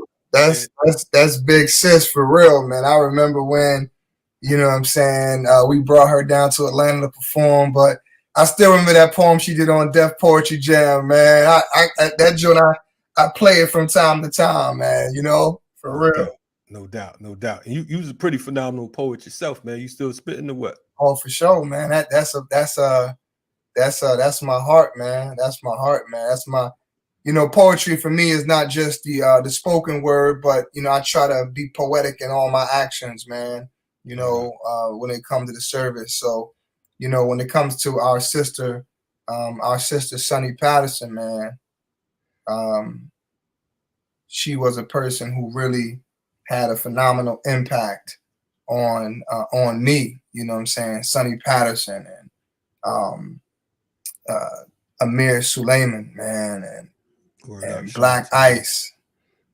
Word. I'm sorry, I kind of lost me, but you know, Sonny Patterson. You know what I'm saying? Sonny Patterson, for us who was the next generation of poets, you had Sonny Patterson, you had Amir Suleiman, you had Black Ice. You know what I'm saying? You had this generation, man, who was older than us, you know what I mean, between their 40s and 50s, and they was like really putting it down on the spoken word scene. So you know, when I was at Morehouse, I created a platform called Jasmine's Cafe. Jasmine's Cafe, if you can remember, man, it was, man, besides Apache Cafe, it was the top spot in the city. You know what I'm saying, for poets, man. You know, myself, Janelle Monáe, you know, everybody that was kind of in that age range, you know what I'm saying, between 30 and 35 and 40. We was looking up to Sonny Patterson. We was looking up to Mos Def. We was looking up to Kalonji. We was looking up to Amir Suleiman, Black Ice. You know what I'm saying? They was our inspirations, man. They showed us how to do it. So I just want to honor them. And she's on her way to Egypt. I just came back from Egypt, man. Wow. Egypt is the second home, man. So Sonny, let me know. I don't know if she's gone, but just let me know if you need any assistance while you're there. You know, we can definitely have people, you know, set up to make sure you feel it right at home. No doubt.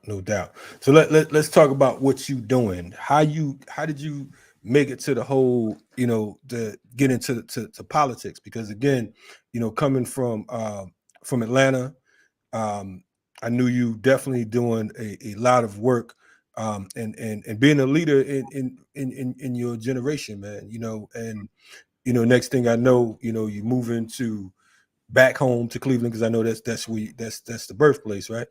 And I was born in Brooklyn. Oh, he's born in Brooklyn. Okay. I was raised in Cleveland, though. Okay, word. So how did you get into the whole politics side of things, man? I mean, what inspired that? Well, you know, when I first got into politics, I actually was doing radio first. And I did radio for about 3 or 4 years. Yes.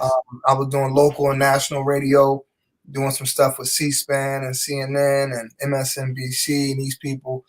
And so then a young lady, man, I interviewed her by the name of Marsha Fudge. She was the congressperson at that time. Now she's the Secretary of Housing and Urban Development.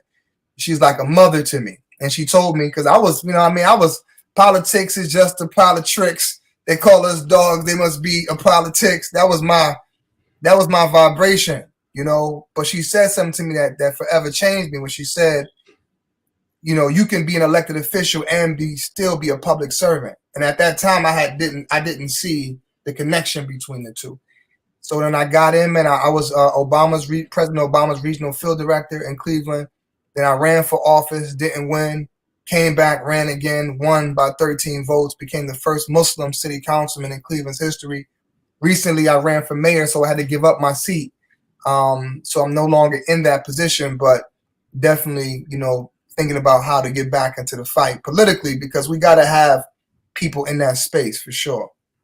Right. So what are some of the things that that you are working on up there? Because I know that, you know, that there's always quote unquote crime and violence and all that other BS that they throw up in the mix.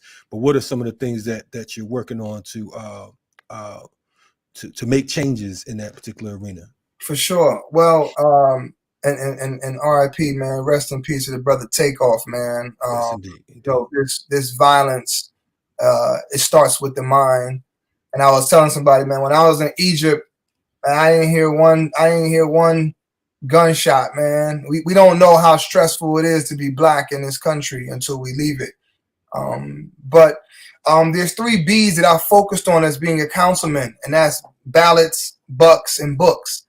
And the ballots, you know, is important, man. Voting is important. I won by 13 votes, especially on the local level.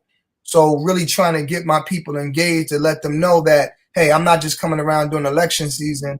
I'm here at the funerals. I'm at the graduations. I'm at the baby births. You know what I'm saying?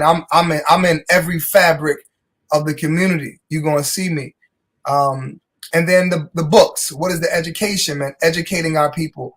And not just educating them in the sense of, you know, the books in school, but who are you? Why are you? Where you come from? You know, where you going? You know, the true education. And the final B was bucks. You know, in my community, man, we brought close to $500 million of investment into a neighborhood. As you know, Kalanji, the Huff neighborhood that I represent, the Huff, you can remember the Huff riots, the Glenville riots, the Watts riots, you know what I'm saying? The Detroit riots, all these riots was happening at the same time. And Cleveland was in the forefront of that. We don't call it the riots, we call it the rebellion. You know what I'm saying? Cleveland was at the forefront of that, as well as it was the forefront of politically with electing the first black mayor of a major city. You know what I'm saying? So, and the brother of who was Carl Stokes, and his brother Lou Stokes created the was one of the founders of the Black Congressional Black Caucus. Right. You know what I mean? So, you know, you have mayors like, you know, in DC and San Francisco, Willie Brown, and, you know, in DC, Marion Barry, and in Atlanta, you know, Maynard Jackson. But in Cleveland, you had the first black mayor that was elected by a majority white demographic, and that majority white demographic is who elected Carl Stokes. But then that same white demographic became very upset when he got into office. He had serious black consciousness, and during the Glenville riots, he pulled all the white police officers out, and then that was the beginning of his demise, because the structure, whether it's the police or the media, they still have a stronghold on that, so they continuously are able to tell the story. You know what I mean? So that was my focus as the council member. So let me ask you, like, you know, because we know that you know, police terrorism is the order of the day, right? And we know that, you know, there's been several cases in Cleveland, including, you know, the situation with Tamir Rice, right? What are you know, when we're talking about that whole situation with policing, knowing that the Fraternal Order of Police have been the quote unquote security force for that particular apparatus, how you know, what has been your track record with dealing with you know, with that type of situation, with those ills? Man, you know, well, the first thing I like to start with myself. So a lot of the youngins in my neighborhood, who anybody will tell you if they from Cleveland, my neighborhood is that neighborhood. You know, my neighborhood is that neighborhood. This is the Huff neighborhood, Superior, St. Clair. Anybody will tell you that that's the neighborhood that you don't want to, you know what I'm saying, you don't want to just be in, just chilling like that, and, you know, and go against, because, you know, they get down like that. So I started with them. I started talking with them, sitting down with them. And the violence in my neighborhood dropped because I connected with the leaders of the streets and started to talk to them about legacy, started to talk to them about how to use politics to better their life, whether it's land ownership, you know what I'm saying, owning their homes, you know, owning their neighborhoods, being a part of the development in the neighborhood. There's no neighborhood in the city that had more black developers leading projects in my neighborhood. There's no neighborhood. While in those 4 years, we built more parks in the neighborhood than anywhere else. We got the best parks. We built up our recreation centers, because you can't tell the youngins to stay off the corner, but you don't got nowhere nice for them to go. You know what I'm saying? You're going to see Black developers who are on a path to become millionaires and creating generational wealth for themselves. So when I ran for mayor, I was fluent in the language of Black poverty. And even though I went to Morehouse and a part of Black middle class organizations, I never really fully connected with that. So as a result of that, it caused me to, for it to be some distance. And the reason why I'm saying all that is to say, when there was conflict between myself and the police, in a sense of, Bashir, you hanging out with all the thugs, but they can see that the violence is coming down in the community. But I also support the police, man. I gave them funding for mindfulness exercises, because they human beings too, and they dealing with the stress of, first of all, some of them may be bringing their bias to work, as many people do. But at the same time, they're human beings who need to relieve some of the stress so that they can become better officers and not have these biases, man. So it's a hard thing, because the police and the fire and the unions and these they historically have been dedicated to one specific culture. The Irish have had the police, the Italians have had the fire department in Cleveland. Right. So as I tell my Jewish friends and my Italian friends and my Irish friends, you won't have peace in this city or in any city in the country until Black people can do better. If Black people can do better, then we can't grow. Right. So, you're my brother, and the part I'm gonna disagree with you on is gonna be the police. You know what I'm saying? Man, you got a right to do that, brother. You know my stance on that. I want to know, what's your take on decentralizing police? Because I think that, oftentimes, folks, and I hear what you're saying, and I understand the position you're in, right? Oftentimes, folks talk about, we say that the police are human and so on and so forth. We get that part, but the system of policing itself is problematic. You know what I'm saying? There's no, we don't go for the, there's always, there's one bad apple, take that apple out. The system itself is corrupt, and it was created for to dominate, to control, to destroy. So I wanted to know, as as a politician, decentralization of police, putting policing or public safety back in control of the people. What's your thoughts on that? Because as it's currently ran in Cleveland and any other major city or any small town, the system of policing is consistent in being murderous and just trite. What are your thoughts on that? Yeah. I mean, you're right. But let's look at every urban city in America where you're finding the most problems around policing, which are majority African-American cities, which are majority Democratic cities, which in most cases, Black Democrats are in positions of power in these places. But are they really in a position of power? Do they really have the power to make the change? And that's one thing Carl Stokes talked about in his book, is that he could not defeat the power structure of the police department. He couldn't defeat it.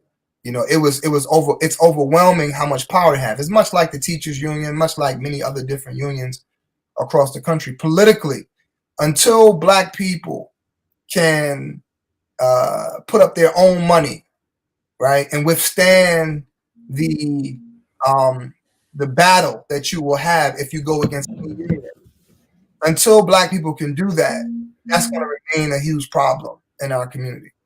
Because the problem is that most resources to support campaigns is coming from outside of the Black community. So if it's coming from outside the Black community, you become beholden to the interests of people outside of the community. Like, it's very hard for a Black person in a Black city to win an election if the police begin to put out a narrative that you are anti-police and that you are, what they'll spin, as, you know, pro thug or pro violence. And I tried it. I tried it, and my biggest opposition came from Black people. Yeah, you know, I think that part of the issue too is we're under this illusion that I think we confuse perceived power with power, right? I think that what happens is, you know, for example, we talk about the whole money thing, right? You have quote unquote billionaires, and I was talking to some folks recently. The quote unquote wealthiest Black man in America is worth about $8 billion. Cat Robert Smith, who happens to be married to a white Playboy bunny, but that's a whole nother story. You know what I'm saying? He's the wealthiest Black man. But then you have Jeff Bezos, you have Elon Musk. These cats got 250 billion plus. You know what I'm saying? So in the grand scheme of things, Black billionaires are powerless compared to white billionaires. The more you talk, the more money you get, the less you're able to use your tongue, because now you have to watch, you have to walk on eggshells, so on and so forth. When you talk about electoral politics in America, whether it's Democrat, Republican, or what have you, it has been, the Democratic Party once upon a time was the party of the Klan, you know. Right. At this stage, if you're not endorsing police, pretty much what you're saying, you stand less of a chance of sitting in quote unquote office, you know, which is a sad situation, because you can't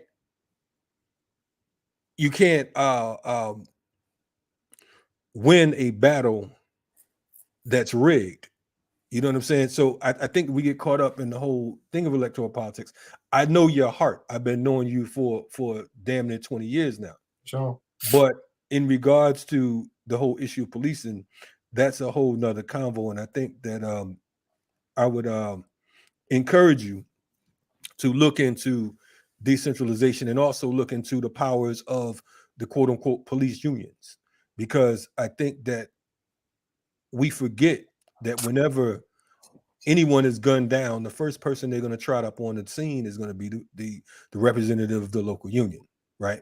And they're the power force. They have more power than any elected official, because of the fact that they're the security for the elected officials.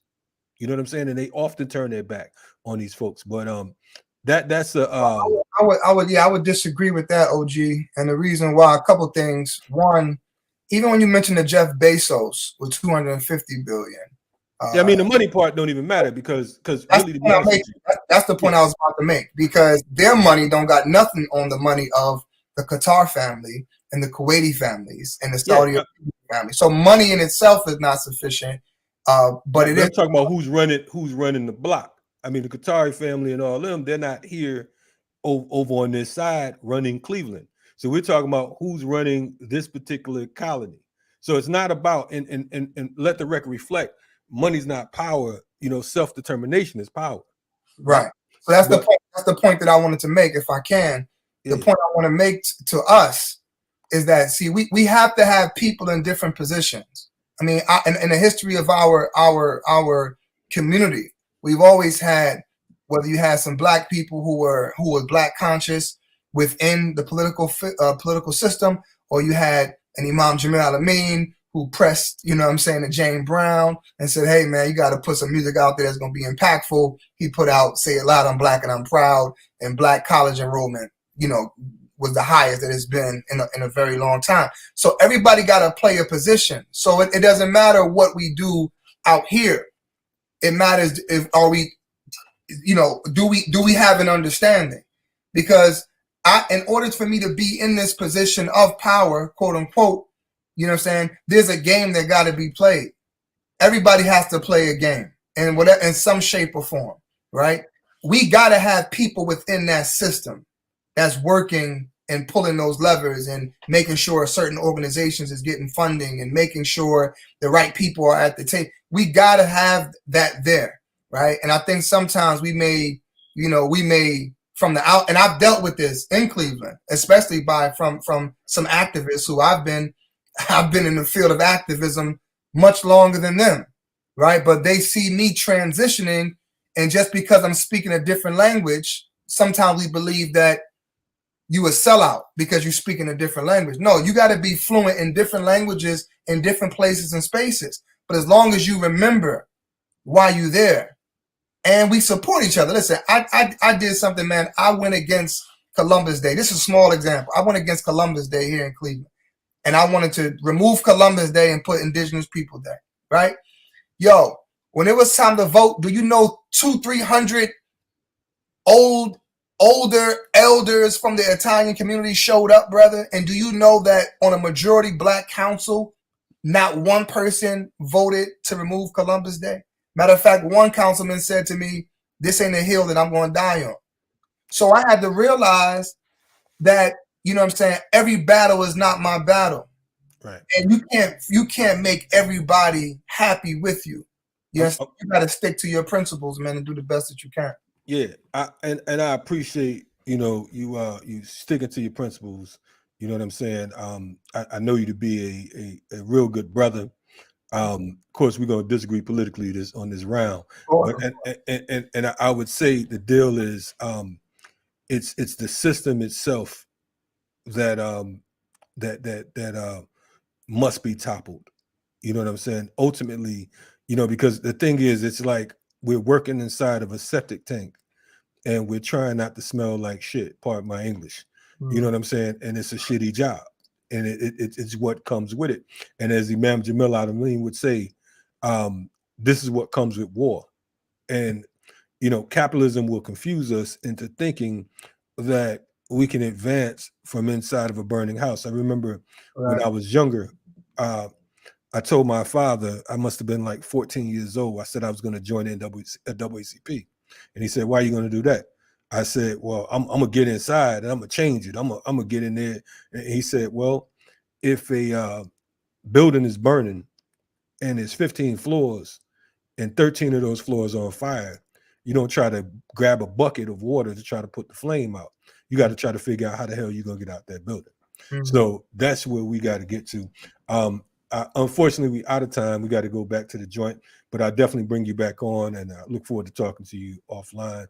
Appreciate the work you're doing, the sincerity in the community, and you know, we'll definitely wrap, my brother. No doubt, man. I just want to say quickly, man, I have this amazing book coming out, man, called A Journey to Leadership from Pain to Inspiration. I'm actually starting my book tour this Saturday. I'll be in Philadelphia, 7 p.m. at Philadelphia Masjid, where we'll be talking about how to raise resources, man, for those students who are looking to become educated. I'll be going to Oklahoma, Tulsa. I'll be in Chicago, Atlanta, New York, be in Australia, be in London. So I'll send a link, man, that you can send to your people. But hey, man, I love what you're doing, brother. I thank you, man. Continue to push what you've always been pushing and leading us, because we listening, we learning, and we just striving to implement it in the best way we can, man. So I love you, brother. Yes, sir. Love you too, man. Stay on the right side of the barricades, man. Stay on point, and we'll definitely support your book, bro. So definitely send me that link so we can push it. Thank you, OG. Appreciate you, man. Yes, sir, man. Salute.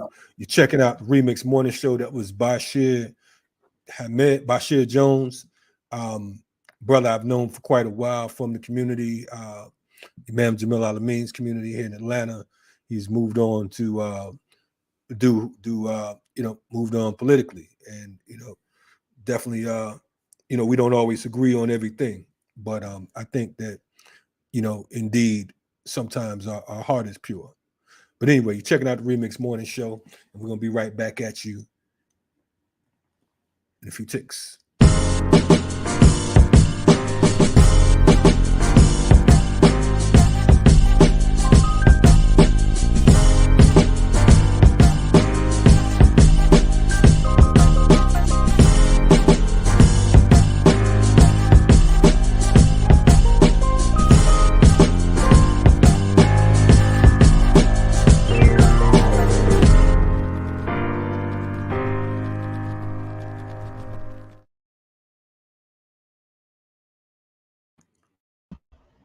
Remix. We are back live on the air, y'all, after two interviews.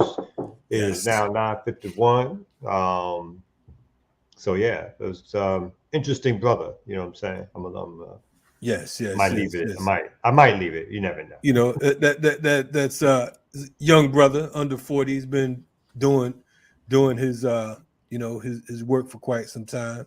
I think that the thing is, part of one thing I appreciate is folks willing to put their ears out, because I think that as organizers, one of the things that we must do as well is we have to reach out and give folks the opportunity to talk about what's what, so that's the deal. Yeah, I mean, the conversation is there to have the and you always got to have those. I mean, our job is to always go back and forth and talk to these folks, because these folks have influence. Again, I'm not saying that this brother's bad or whatever like that, but some of his views obviously need to be countered. And some of that you got to have that back and forth discussion, debate, because whether or not we like it or not, until we get our revolutionary forces up to where we are getting folks to join our organizations in mass, these folks are going to have power, or folks with views like that will have dominant power in our community. Without a doubt, and debates are there to be had to make sure that folks know that they're, that we can't just, let these folks continue to lead us. And again, I'm not putting that brother particularly in that category, but some of the views I would put into that category of things we got to counter at times. Yeah, I'm cold with it. We was pressed for time, so I couldn't really just jump all the way the way I needed to. You know what I'm saying? We talking about less than so many minutes. There's a lot of folks, I trust and believe. It's a whole lot of folks who I know personally who, we're going to have damage control. You know what I'm saying? So it's not, make no mistake about it. It's not just, I'm not, nothing is personal right now. Nothing is personal. Our people's liberation is what's personal. You know what I'm saying? So, again, damage control, look for it. It will happen. Yeah, I think Khalid Kamal, who we had on before, he contacted me at one point because he wants to come back on, and I think we need to have that happen, because if folks don't remember, Khalid Kamal is the mayor of South Fulton here in Georgia, right close to Atlanta. And as mayor, he's in a funny position. Like, I consider him socialist light, which of course I'll tell him, so that ain't no big deal. You know what I mean? Like, so he ran on, he supported Bernie Sanders, DSA, and all that kind of stuff. But it's interesting because even within the realm of what he's trying to do, all the city council folks are lined up against him. And so the question becomes whether or not that's an area of fight, battle, or support, like from folks like us, right? He's asking for that support, and the question becomes: is there support to give based on policies, or based on him being able to organize people to support him outside of the electoral process? Whether or not he can help organize or put something together, because the question, again, whether or not there's anything to do within the system, and sometimes I think there is, to be honest, because there's so much resources and money, and they control the police, and so having folks who can either, I want to say stop it, but having folks who can do something to put a monkey wrench in their plans can sometimes be helpful. So I think they're ongoing, interesting, needed conversations, and again, debates to have. And so I think we should always need to have them. I don't think that there's a politician alive that can do shit to stop it right now. You know what I'm saying? Because I think that, especially when we talk about black politicians, and I'm cool with some, you know what I'm saying? Because some of them have been, have literally been on front line and have a better politic, right? But the reality is, this entire system is it's running out of control. So it's like, okay, you got this train wreck about to happen. The train is going how many hundreds of miles an hour? You know what I'm saying? You can't just, throw the lever. The lever's broke. You know what I'm saying? So, the question was never about whether or not they can stop it. I think historically we've always we as in folks who have been in on the outside have asked and or used these politicians when needed. And some of them have been, like, we got people like Charles Barron in New York, and folks like that, who they use it as a strategy. And I think it is, and or can be an appropriate strategy when folks have the right politics to go along with it. And as we are building an outside organizational apparatus, a radical apparatus that counters these regular counter politicians and tries to, push these other folks, even the folks who are on our side, in a certain direction. So I always think that's part of the long-term strategy. I don't think anybody thinks, I'm assuming none of us thinks that about voting or having these folks in office, that somehow that's the revolution. But can some of these folks be helpful and or useful, and have they been? Particularly when I think back in New York days, even around the issue of political prisoners. And some of that is because where the masses are. And if the masses aren't with you and somebody else has the ability to get more folks to listen than what you do, and they profess and sometimes do have similar and or same politics, then that's a vehicle that you got to use. And so I think folks got to understand how to use those vehicles without necessarily being caught up. And again, how do you counter that? Counter what would be bad politics, or politics that lead you just back to thinking that somehow these folks are the key, so that we understand that, again, they are, and again, they put themselves in these positions. So some of their tools to be used. Yeah, and I think some of them know that because of their own history. Some don't, because they have these, in between politics that they've already had. I mean, back when Cynthia McKinney was in office, we did COINTELPRO forums and whatnot, breaking it down right when she was in the middle of office. You know what I'm saying? Her and other former PPs, and we did things on different topics or whatever that's affecting and impacting. But I mean, indeed, yeah, like you said, strategy wise. But the problem lies in the organizational part. I think that there's a lot of mobilization, but when it comes to some serious organization and having marching orders that actually work, I think that's where we often fall short. So regardless of who the politician is, who the quote unquote black leader is, who's in office, who's not in office, at the end of the day, the grand scheme of things is who's gonna have the platform and the blueprint that folks will actually follow. Yeah, if there's no strong street organization, you're right. If there's no strong street organization, then none of it matters. So we're not building out those organizations that are, getting folks to join, that have hundreds, if not thousands of members.